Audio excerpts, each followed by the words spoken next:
Hello, everyone, and welcome to another episode of the True Blue Crime Podcast. My name is Dan, and as always, I will be your host for this episode. And this is a case I've wanted to cover since I started doing the podcast. I think it's one of the best representations of investigators building a case without the benefit of a lot of physical evidence.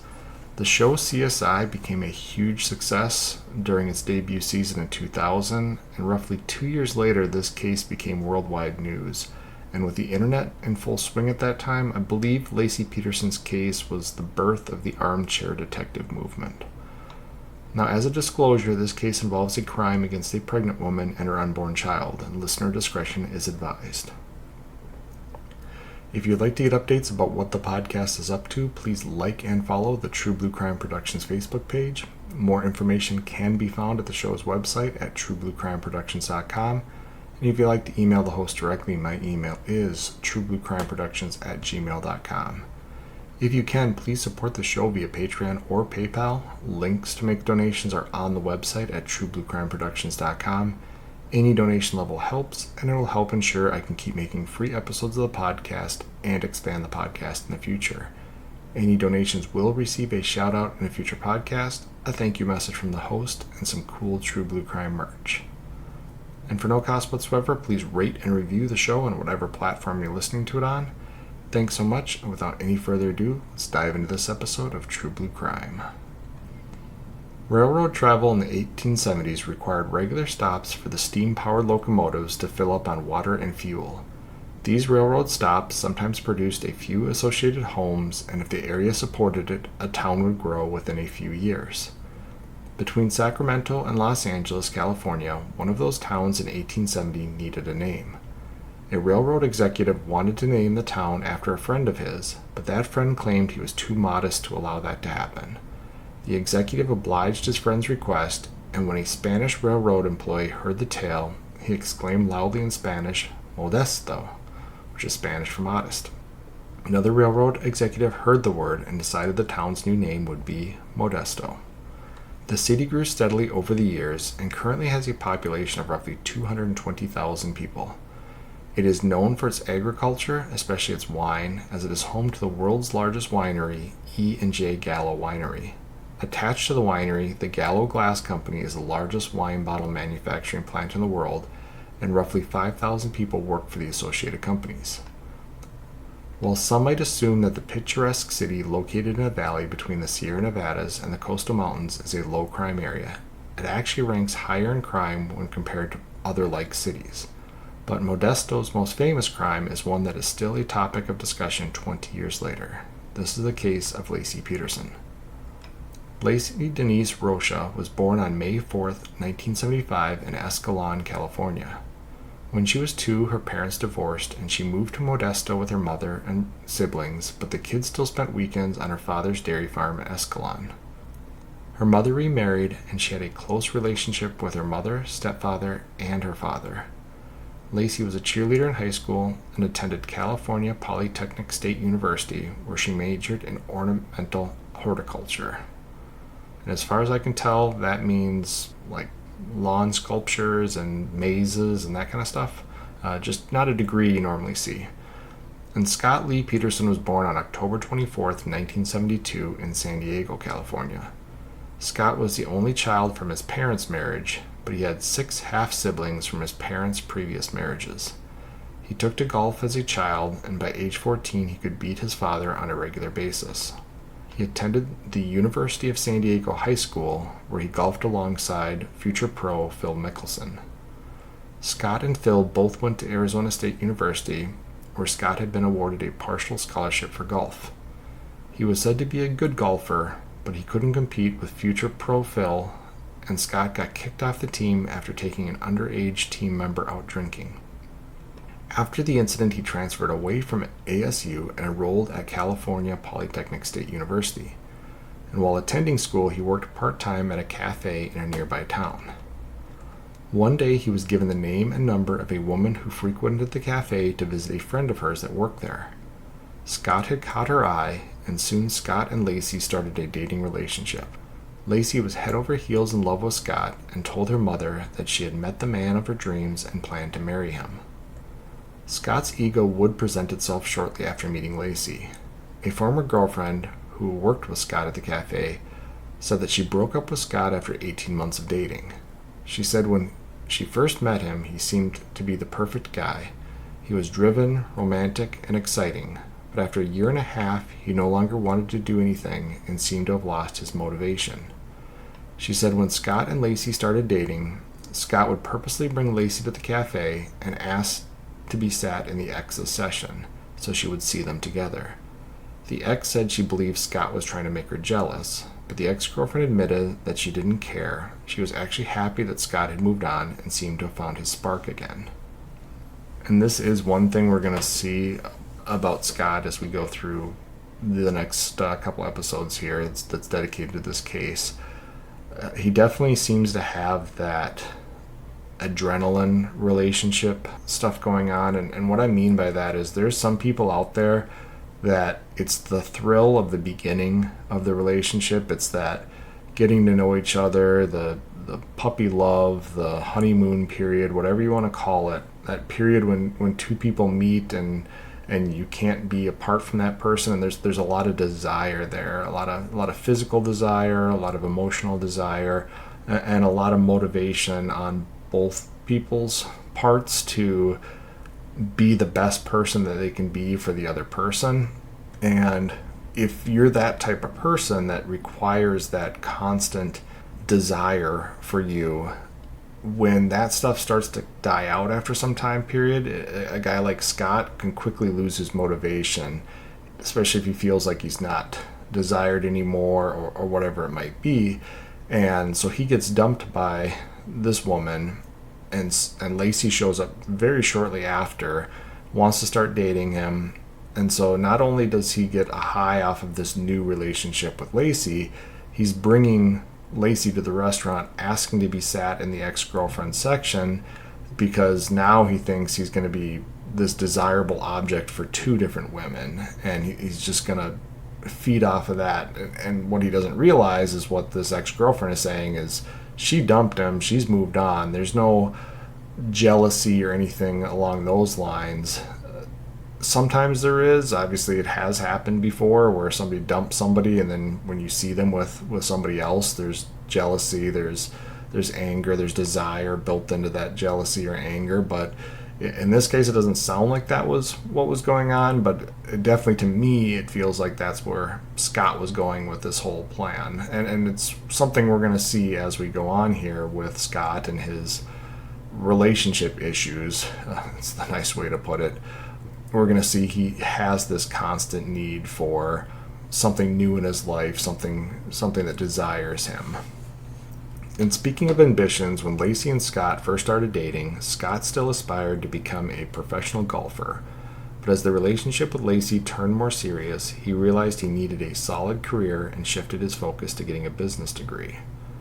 And this is something we're also going to see with Scott, is he has this desire to have this quote-unquote carefree lifestyle. He wants to be a professional golfer, and with that comes a lot of travel. We all witnessed what happened with Tiger Woods and the multiple women that he hooked up with while he was married, and what that did to his relationship and his, I guess, image during that time period. Now, most people would say he's recovered, but if you look at everything, that was what Scott wanted. He wanted that life where he was able to just golf and have no responsibilities, but at the same time, he's got this need to be in relationships with women, need to be desired by these women that he's in relationships with, and at some point he has to decide which one is going to be his future. And at this point in his life, he decides his future is with Laci. If he wants to, and Laci wants a family, she wants a solid foundation under her feet, and that's not going to come from Scott chasing this professional golf lifestyle. And so she's probably going to give him some type of an ultimatum saying, hey, if we want to get married and have a family and have kids, you got to give up this professional golf stuff, you got to go get a business degree. Either that or he decided to do it on his own. And after dating for 2 years, Laci and Scott moved in together. Laci graduated in 1997, and that summer they got married in a nearby resort. Scott had 1 year left of his studies, and while he focused on school, Laci worked full-time. It was during the senior year of college that Scott had his first affair while married to Laci. The couple were living in separate locations while he finished school and Laci was working a job a couple of hours away. Scott told the woman he was single, and she found out otherwise when she walked into Scott's bedroom to surprise him one day and found Scott and Laci in bed together. Another woman claimed Scott dated her while they were classmates during his senior year, and she only found out about Laci when Laci kissed Scott in front of her at graduation. Both of these affairs would be brought up during the trial, but the women didn't testify as far as I could tell, so the validity of these stories can't be confirmed. Strangely enough, the affairs would be used by the defense, but more on that later. After graduating with his degree, Scott and Laci opened a sports bar in the town outside their alma mater. They ran the sports bar called The Shack for 3 years before deciding to sell the bar and move to Modesto to be close to Laci's family and start a family of their own. They sold the bar in 2001 and moved into a house they had purchased in the late 2000s in a middle-class neighborhood in Modesto. The location was perfect with a nearby park and highly rated schools for their planned family. And so this, again, is something that a lot of people do as we approach 2001, 2002. Scott is going to be roughly 30 years old. Laci's going to be in her late 20s. And this is the time period. They're a married couple. They're going to want to have kids. Like most people in America, they want to have a 2-income family, and when you want to have a 2-income family with children, a lot of times you're going to require help, either in the form of daycare, or the cheaper version of daycare is having family members help out. So they're going to move from closer to the ocean into Modesto so that they're closer to family, because it's about roughly a 90-minute drive to get from Modesto to any ocean area through these coastal mountains. So not exactly the ideal drive if you're looking for somebody to help out with daycare on a regular basis. And Laci was able to find work as a substitute teacher, and Scott was hired by a fertilizer company, and he was earning around $60,000 a year, which equates to roughly $100,000 a year today. Things were going according to plan for the young couple, and in spring of 2002, Laci became pregnant with a boy they had already named Connor, and he was due to arrive on February 10th, 2003. Scott's infidelity reared its ugly head again on November 20th, 2002, when a friend of his introduced him to a massage therapist named Amber Fry. The 27-year-old single mother was instantly attracted to the 30-year-old Scott, who once again failed to tell another attractive young woman that he was married. On December 23rd, Laci and Scott visited her sister at her hair salon around 5:45 p.m. Her sister cut Scott's hair, and he offered to pick up a fruit basket the next day for his sister-in-law because he planned to golf at a course near where the basket needed to be picked up. During the trial, the prosecution would state that Scott told many people that he planned to golf on Christmas Eve day. Laci talked to her mother on the phone that evening around 8:30, and that would be the last time her mother ever heard her daughter's voice. According to Scott, he last saw Laci around 9:30 a.m. on December 24th. He said she was preparing to bake cookies, watching Martha Stewart, talking about meringues, and that she had planned to walk the dog to the nearby park. Scott said he left to go fishing at the Berkeley Marina for the day. No one else saw Laci that day. A neighbor found the family dog, a golden retriever named Mackenzie, running through the neighborhood with a muddy leash, but no sign of Laci or Scott. She returned the dog to the Peterson's backyard at 10:18 a.m. Another neighbor confirmed seeing Mackenzie in the backyard of the house around 10:45 a.m. When police checked the answering machine, there was one message from Scott at 2:15 p.m. that said, "Hey beautiful, it's 2:15, I'm leaving Berkeley." He arrived home and found Mackenzie still in the backyard, but no sign of Laci. Her car was in the driveway and the house was empty. He showered and washed his clothes before checking at some of the neighbors' houses to see if they knew where Laci was. Those neighbors would later testify that Scott told them he had been golfing all day. Scott then called Laci's mother Sharon to see if she knew where Laci was. When her mother said she didn't know, both Scott and Sharon called Modesto PD to report Laci missing around 6 p.m. Laci's family and police gathered at the Peterson home, and after the family left, they remembered Scott telling them that he had been golfing all day. The investigation began immediately. Laci was known to be responsible, and at 7.5 months pregnant, she had no reason to want to disappear on Christmas Eve. Modesto investigators arrived at the Peterson home and located Laci's keys, wallet, and sunglasses in her purse that had been put into a closet. And so, let's just talk about where we're at here.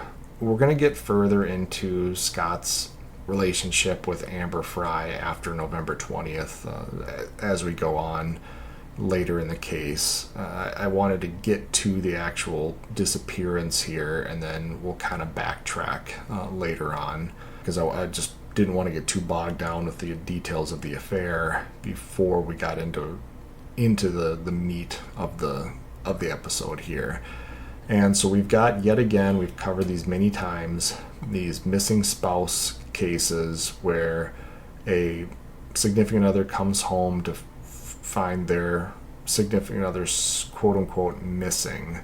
And we always look at the situation as a whole to kind of decide if this case is a legitimate missing persons case or if there's suspected foul play.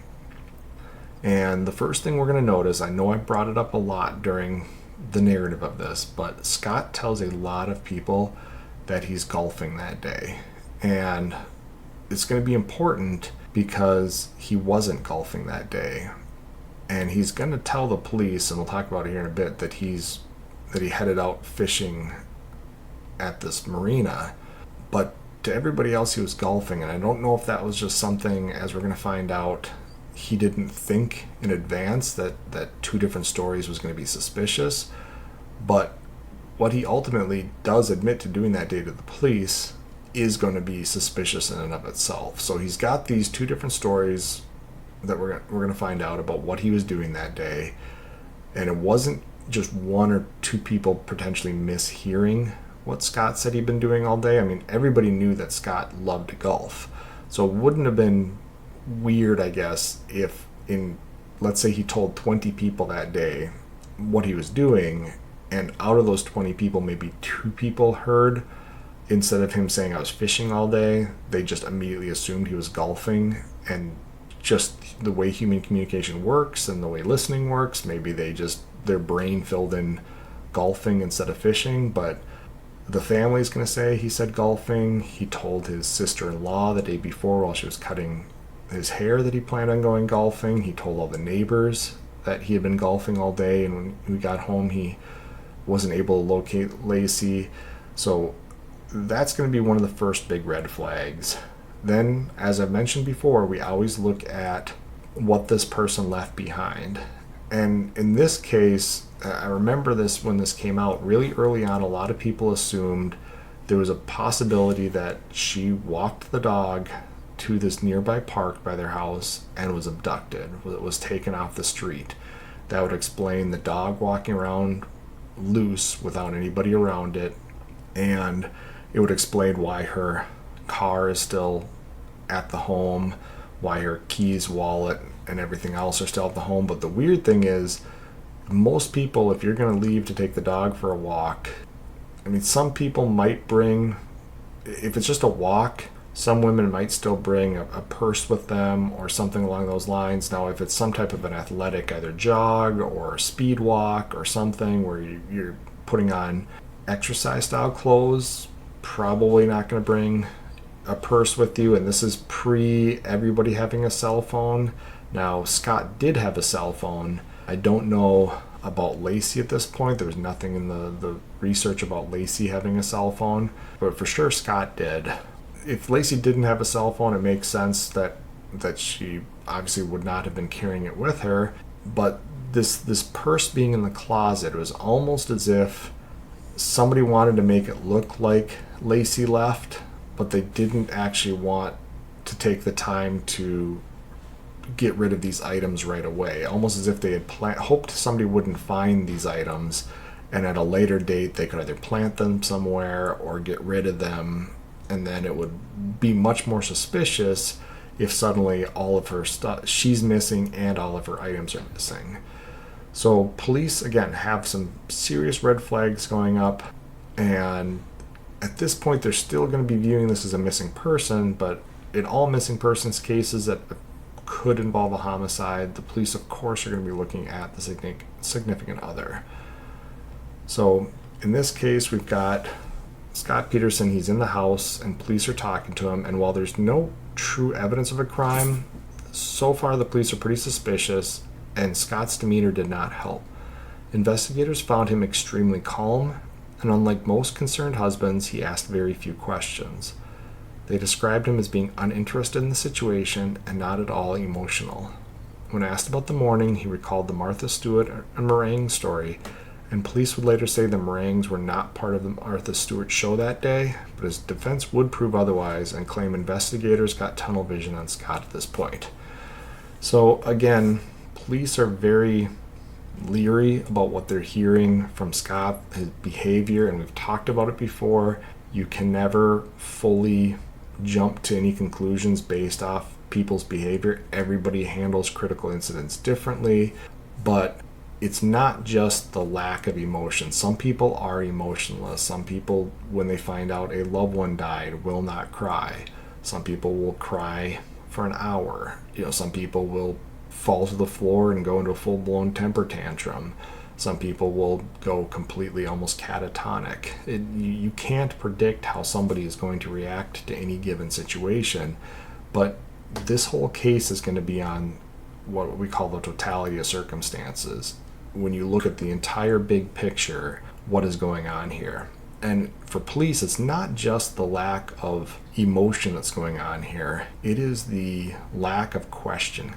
I think they mentioned in some of the research that he didn't even ask for the detectives' cards or a way that he could contact the detectives if Laci came home. And these are all situations 99.9% of the time when somebody is dealing with the police and their significant other is missing. If they're not involved, they are going to be asking every question in the world. What do I do now? How can I help? How do I get a hold of you guys if I have questions? How do I get a hold of you guys if she comes home?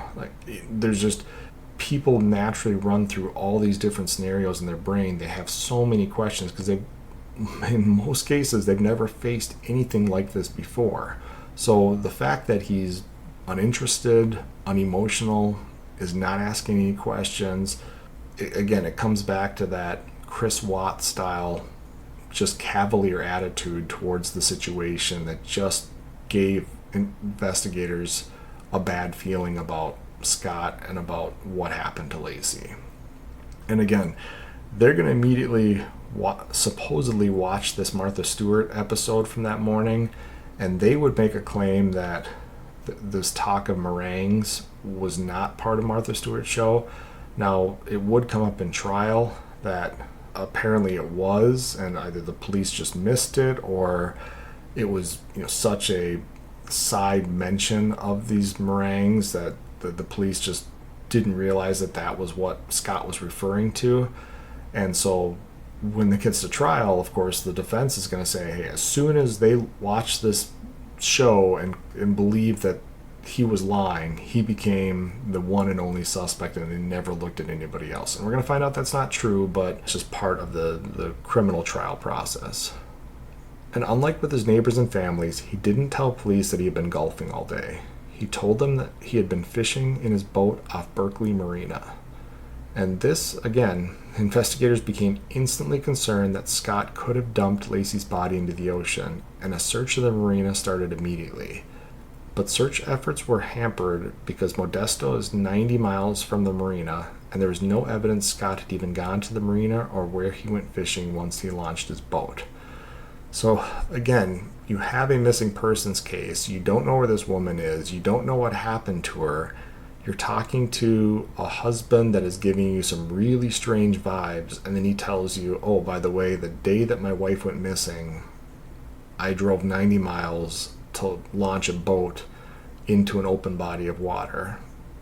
And police on one side, they have to be like, this guy can't be that dumb that he's going to be telling us that he went fishing the day his wife went missing and to dump his body. But at the other side of things, they can't ignore the possibility.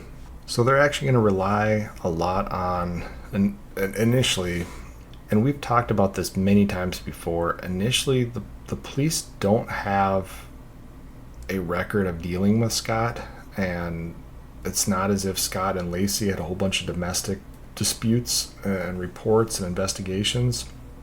So this is likely Modesto PD's first time dealing with Scott in this situation, and oftentimes police officers are going to rely on those closest to Laci to determine what's going on, because there's sometimes where a best friend might know about domestic abuse that family doesn't know about, that hasn't been reported to the police. Sometimes family knows about it, but the missing person has asked the family in the past not to report anything to the police, but after they go missing, police are going to find out this information. So they're going to turn to Laci's family, and Laci's family is actually going to counter some of the police early suspicions about Scott, and this is because they were contradicted by the words of support and character that Laci's family showed Scott during the initial days of the investigation. Everyone they talked to said Scott loved Laci, and they were the perfect couple, and no one could understand why Scott would want to hurt his wife. And then the lack of motive hindered the investigation. There was a possibility that Laci could have been taken off the street while walking the dog, and stranger crimes have happened, and police had to worry about being too focused on Scott and missing other evidence. They also knew that if things went to a trial, they would need to prove they looked into other possible scenarios and suspects. And this is what I mentioned before. We've talked about MMO, motive, means, and opportunity. Scott clearly has the means and opportunity to hurt his wife and make her disappear, but they don't have a motive. Everybody is telling police that Scott's this perfect husband. He loved Laci. He would never hurt her. There's no indication of domestic violence in the past between the couple. There just seems to be no reason why all of a sudden on Christmas Eve, Scott would harm Laci. And so they have to look and say, if there's no motive here, we can't put together a crime with no motive. So what are some other potential scenarios? As I mentioned before, the dog's off of a leash. Scott tells police that Laci was going to walk the dog to the park later. Did somebody abduct Laci from the park? Did something happen to Laci while walking the dog? Did Laci decide to leave on her own? These all have to be scenarios that get played out, and evidence either for or against these scenarios needs to be located, weighed out. And if they don't do this when they get to trial, it's going to be that quote-unquote other guy defense that a lot of defendants use. The defense attorney will say, my client didn't do it, so-and-so did, and the only reason so-and-so is not on trial is because the police never looked into the possibility of this person being a suspect. They only focused on my client. So to combat that, police early in an investigation cannot get locked onto one suspect, one scenario, only one path, turning every piece of evidence to support that path. It is going to backfire at some point, either during the investigation or the trial. So they're looking into all these other potential scenarios and suspects. But that all changed on December 30th when Amber Frey called Modesto PD and told investigators that she had been having an affair with Scott. She claimed she did not know Scott was married, and on December 9th, he had told her that he had been married, but his wife died earlier in 2002, and this was going to be his first Christmas alone. Everyone but Amber knew Laci was still alive at this point, and prosecutors would use his statement to Amber as proof Scott planned the murder of his wife weeks in advance. Amber began cooperating with the investigation immediately. She agreed to make a series of recorded phone calls between her and Scott in an effort to find out what happened to Laci and the unborn baby. And this is really important. Amber Frey is going to be a major part of this case. Obviously, she's providing investigators the motive, why Scott might harm Laci. And it flies in the face of him being this perfect husband and a guy who's completely head over heels in love with Laci, because obviously the perfect husband or somebody completely in love with their spouse is not going to go out and commit an affair. So police now have this motive, if Scott gets rid of Laci, he can have an ongoing relationship with Amber. And Amber, this poor woman, she's head over heels in love with Scott, just like many other women. When they first meet Scott, he's this perfect guy, and we're going to talk about how their relationship developed very quickly after they first went on a date in November, to the point that Amber thinks that he's this widow that lost his wife earlier that year. He's facing an emotional time with Christmas coming up, his first Christmas alone. And then she turns on the news one day and finds out that this man that she's in love with, it's not only that he's married, but the woman that he's married to, who's 7.5 months pregnant, is now missing. And Amber had to be thinking the worst, because she was the only one of the few people, I should say, that knew that he had started this new relationship with her. And Scott had lied to Amber and told them he was going to Paris for New Year's, which was a false barrier between the two of them, so that he would have a reason not to be around her while his wife's missing persons case was being investigated. Because their relationship starts very hot and heavy, and then Laci goes missing, and suddenly it's nonstop police at his home. It's her family constantly at the home. He's got to look like this concerned husband, so he can't be seen with Amber.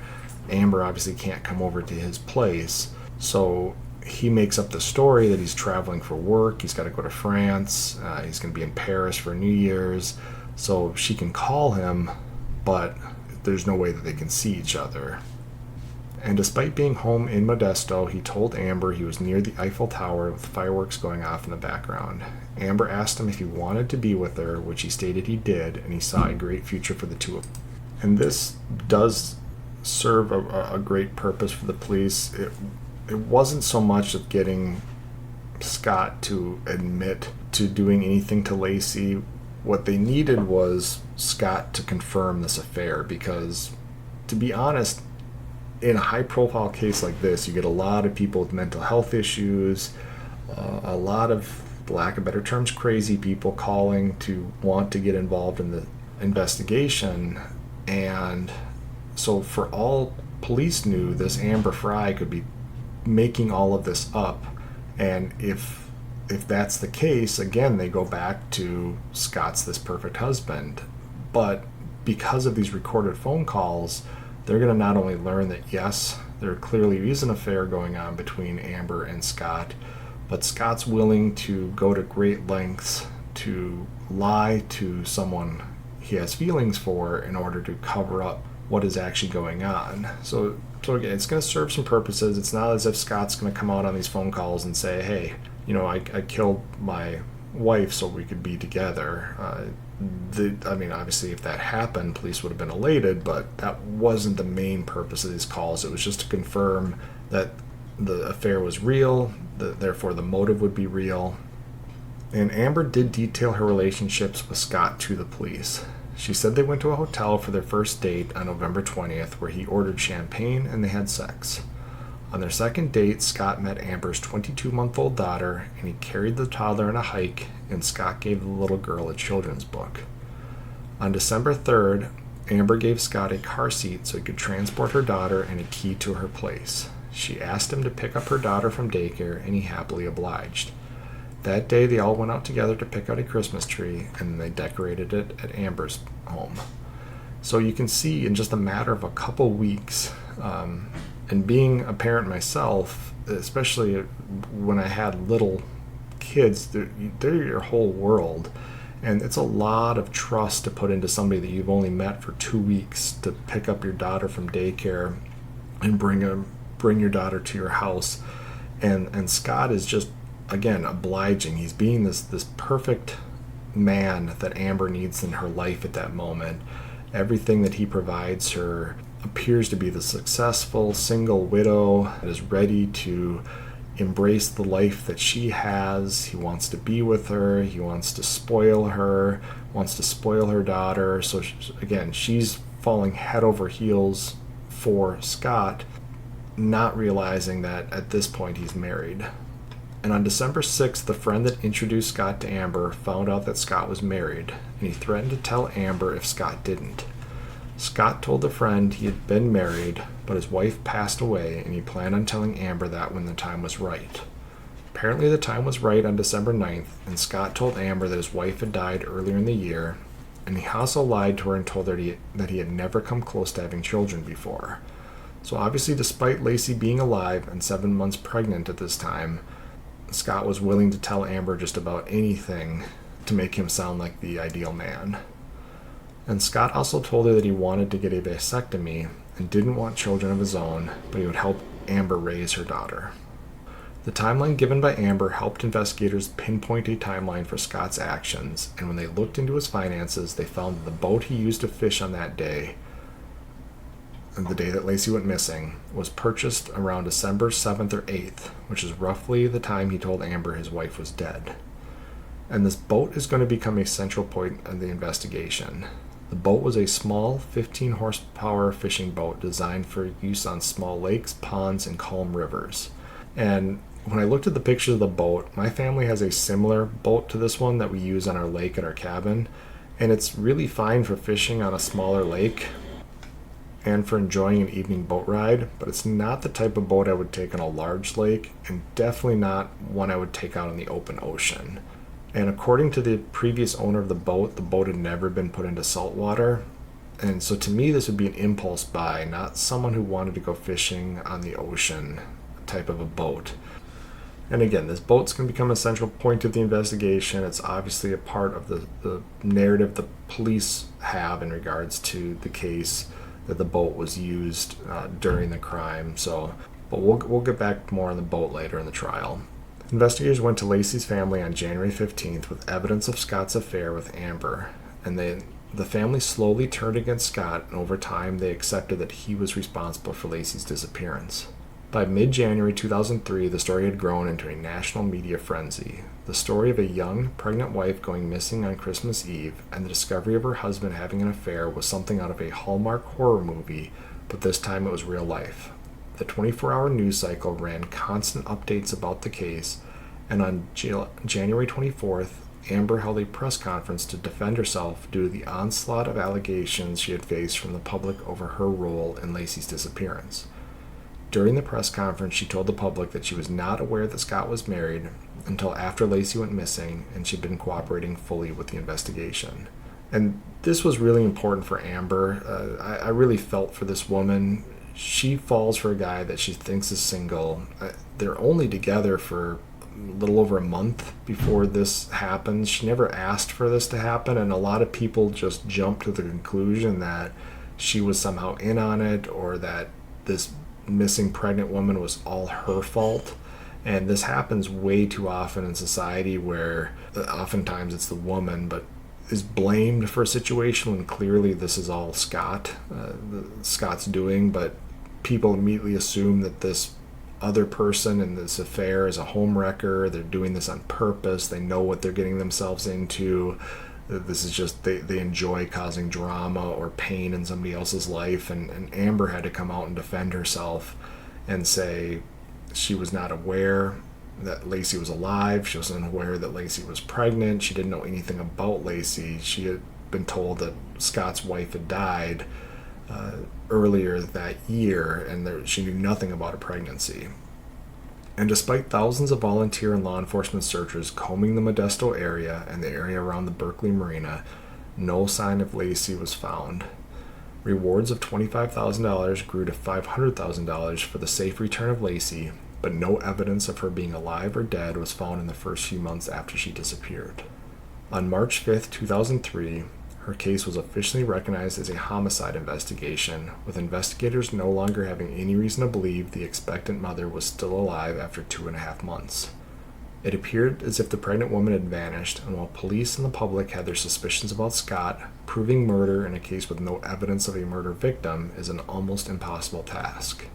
And we've seen before, it was with the McStay family, it was several years before they were deemed to be dead, and in that case it was the police thought that they voluntarily disappeared, and actually they didn't believe the family was dead. They believed the family voluntarily disappeared, and they refused to believe they were dead. In this case, it's a very short amount of time, but the situation is a lot different. With Laci, where she was in her pregnancy, I think police had to realize that by March 5th, Connor should have been born.